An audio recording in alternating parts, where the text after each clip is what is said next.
So we're witnessing what's the best part of the end of an era for the Subaru tuning and for the Subaru community overall. As we all know and heard, we've had the Cobb Green Speed update. It's made some pretty drastic changes in the Subaru tuning community as far as that goes, affecting not only the enthusiasts but also the tuners themselves as far as what kind of tuning approach they have to use for the Subarus. Now, I'm also under the impression, that Cobb does other platforms, but let's be honest, Subaru is by far their bread and butter.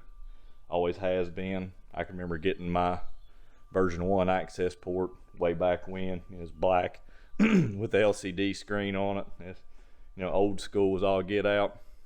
So just a long story short, for those who don't know, just a general overview of the Green Speed update is basically, as long as you stay under the Cobb umbrella of parts, meaning intake, downpipe, such like that, even as far as like their fuel system goes, I'd stretch that out there a little bit. Basically anything that doesn't affect emissions, air pump deletes, TGV deletes and such. Actually, if you run anything outside of their downpipe, to my understanding, I think that will actually trigger something in the system to not be able to be tuned for now also. So, they're just doing away with anything that has to do with emissions, deletes, deleting of codes and such. So with that being said, as long as you stay within the confines of the Cobb parts, again, intake, downpipe, some fuel system, again, nothing to deal with emissions outside of the flex fuel. You could, in theory, even run their 20G, possibly, maybe the turbo inlet up in the air on that, and get a Pro Tune and make some decent power on the STI, for example. But obviously you wouldn't be able to do flex fuel because where flex fuel ties in with the TGV signal. So they're doing away with that, which honestly, the way Cobb rolled this out in their Green Speed update is pretty dirty in my opinion, but I'll get into that in a moment. But back on the power and staying underneath the Cobb umbrellas, you could make some good power using their parts and a Pro Tune and stay emissions legal. Granted, like I said, you use their downpipe.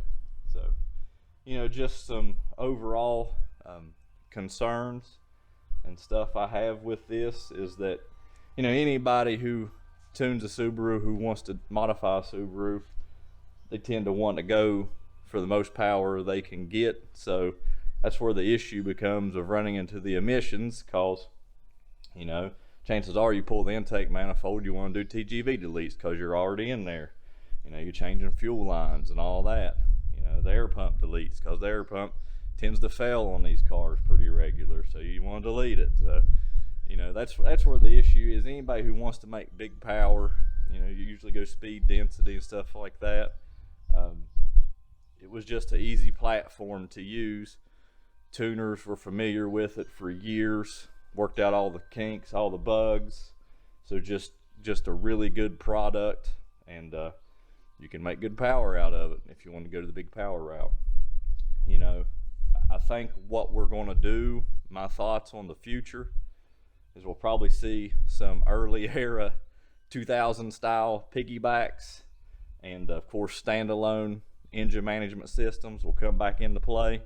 As far as the piggyback systems go, I don't know how many of you all are old enough around or been around to remember, you had the old Vishnu piggybacks, Turbo Express or Turbo XS, the U-Tech, ECU Tech, stuff like that.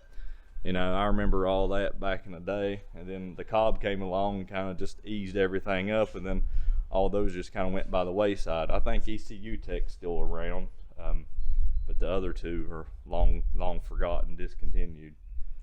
So, here's the deal, is that if you do a standalone system, I can see that being feasible for a race application. you know, for a street car standalone, unless you're just wanting to do something really, really super insane, yeah, that would make sense. For my application of just a mild build, you know, standalone's probably not the best thing. You know, it's just for my personal situation. I live in the boonies. The closest tuner to me is about 4 hours away of someone who I would want to put hands on my car to tune it on a dyno. And, you know, I've done the e-tunes in the past, moderate success, about a 50-50 split on that. I'm not a really big fan of e-tunes overall. So I'm kind of locked in with my parts that I have right here, right now. And I think that's where the issue comes into play with people, is that they're really bent, because I understand they spent a lot of money, obtained all these parts.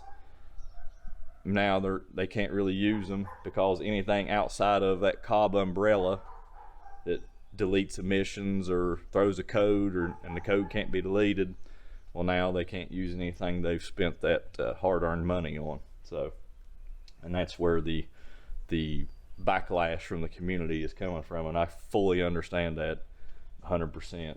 I mean, I'm a little bit pissed off about it myself, truthfully. I think it was very wrong, because they could have warned you far in advance that this was their overarching plan, and they didn't. So that's dirty right there.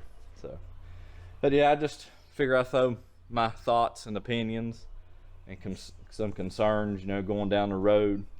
I'm really concerned, especially for the tuners themselves, because some of the tuners may have only used the Access Tuner software and the forced updates. Well, now they have to figure something else out to be able to continue tuning vehicles and, you know, put food on the table. You know what I mean? That's just, it's bad for the whole community as an overarching situation there.